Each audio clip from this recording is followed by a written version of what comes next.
I want to thank you for joining me today. And before we get started, as always, all messages that are released on this channel are my truth. And that is exactly what it is and what it always will be. And that is my truth. Now, my truth consists of a bunch of experiences that I gained clarity from, which ultimately took me back to the real me, which is truth. Now, when I try to convince you that my truth is the gospel, however, my truth is the gospel for me. That does not make it the gospel for you, nor will I ever try to make it the gospel for you. By me being on this platform, I am simply placing breadcrumbs on a path that I've already walked. Now, you find yourself on a similar path and you resonate with said breadcrumbs and you say, you know what, I like that. I want to follow that. And that's cool. If not, that is cool as well. My purpose is to assist those who are ready to get out of their own way. So let's get right into it.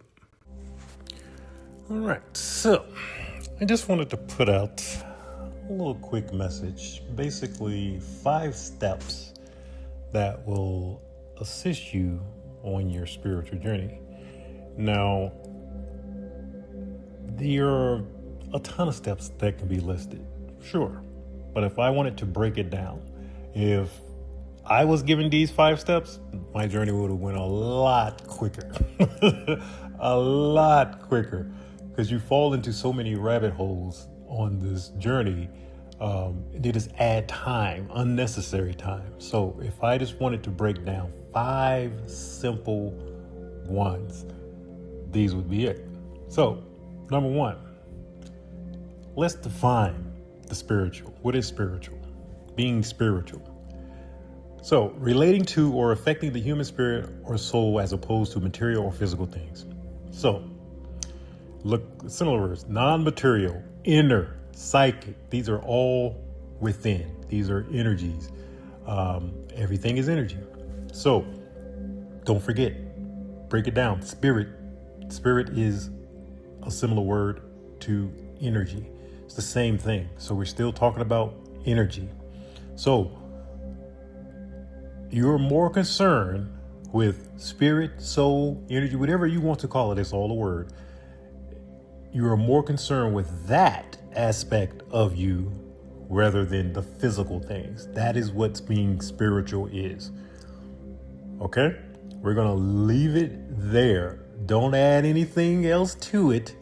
You make it more complicated. That's when you start adding all these different things. I got to jump through this hoop. Oh, I'm spiritual. I can't do this. I can't do it with my hat. Like, oh, no. So you're gonna complicate things.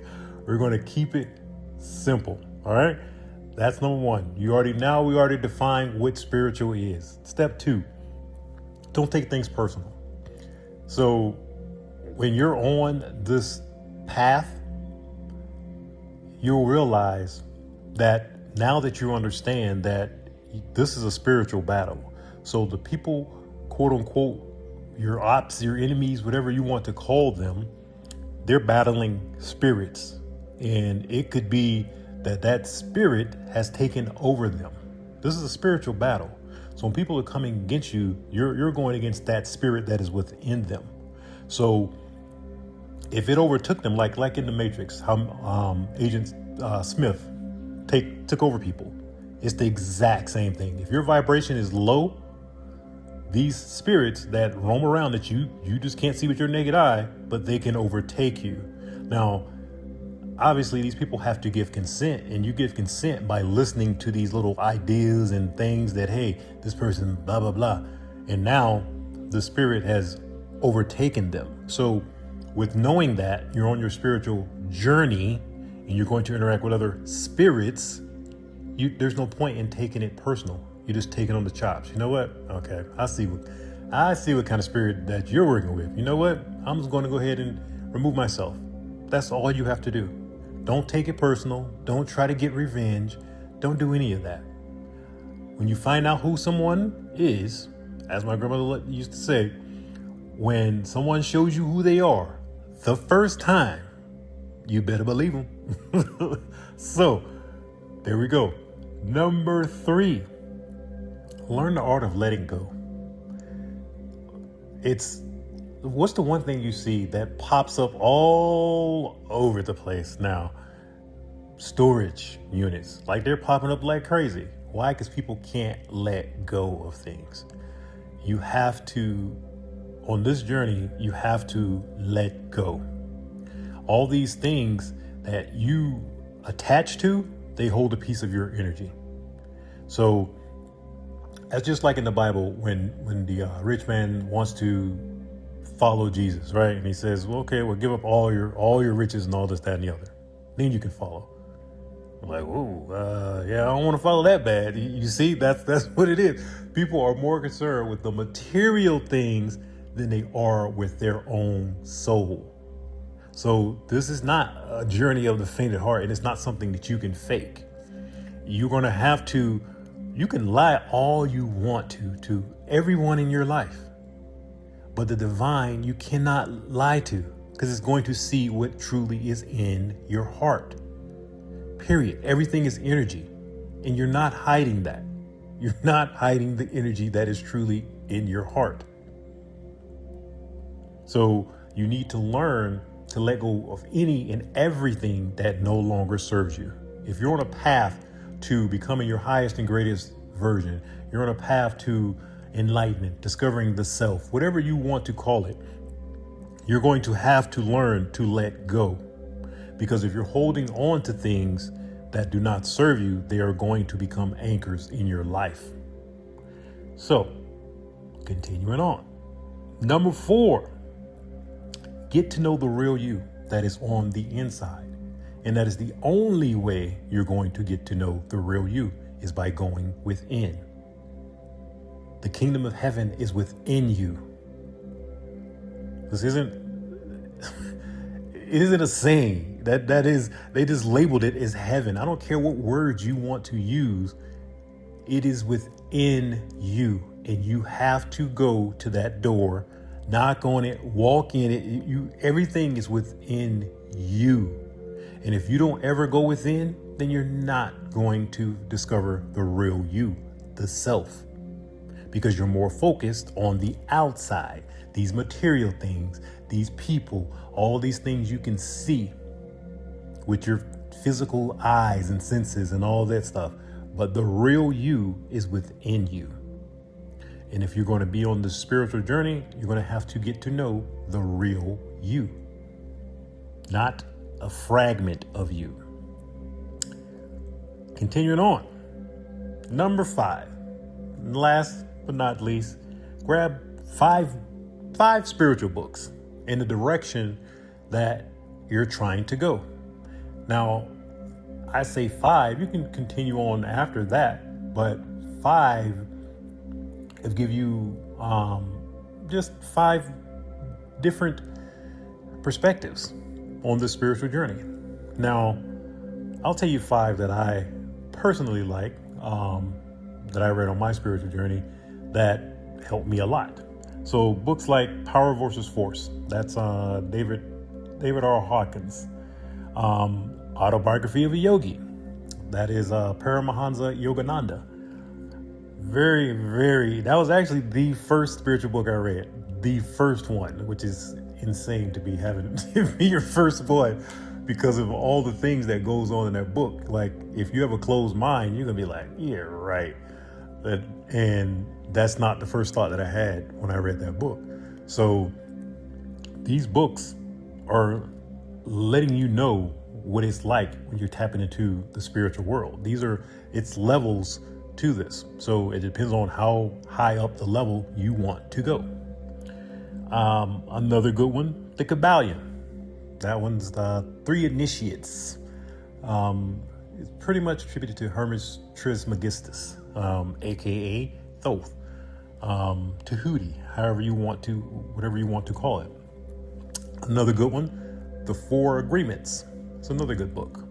And a 5th one, whatever kind of book that's going to give you some good morals and standards to go by, to live by. I used the Bible, and that was basically because I was trying to, only reason I even tapped into the Bible, which I'm glad I did, because I was trying to assist family members who were deep into religion. So everything that I was saying from a spiritual aspect, I was just going to find it in it saying the exact same thing, but in the Bible, which I did. So that's why I ended up using the Bible. But it doesn't matter. The Bible, whatever religious, anything that's going to give you a good moral conduct, I would say. And the Bible does that. But like I said, you have to understand the Bible is, just like all these other books that I named, are written by man. So they're going to put their spin on it.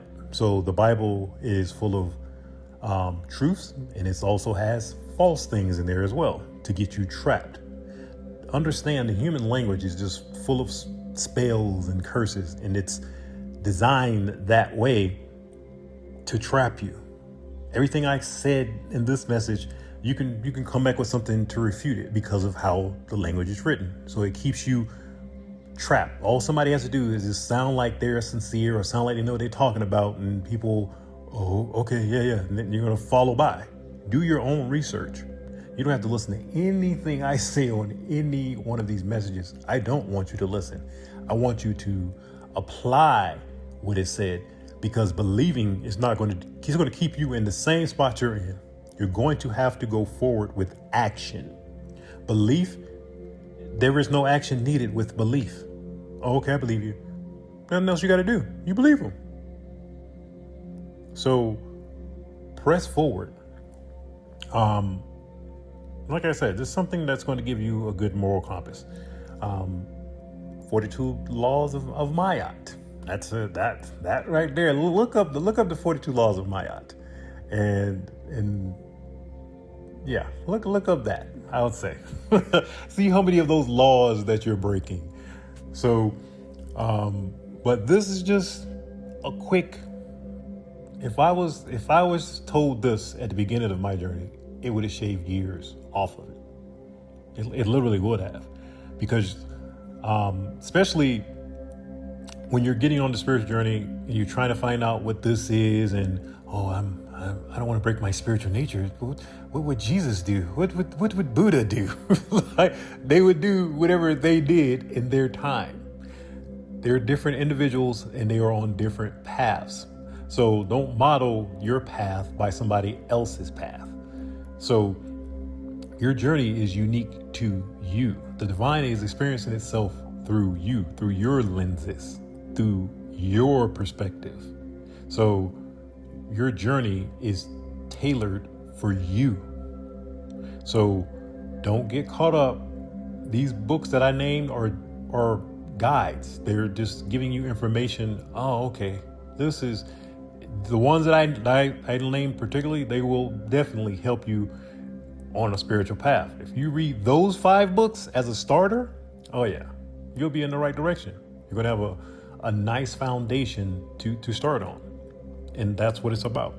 Then you add whatever information that you want to as you go along. But the main thing is going within, tapping into your true divine nature, focusing on your soul more than material objects. And I'm going to leave it there. And as always, if you got anything out of this message, actually hit the like and subscribe, and I will definitely check you in the next one.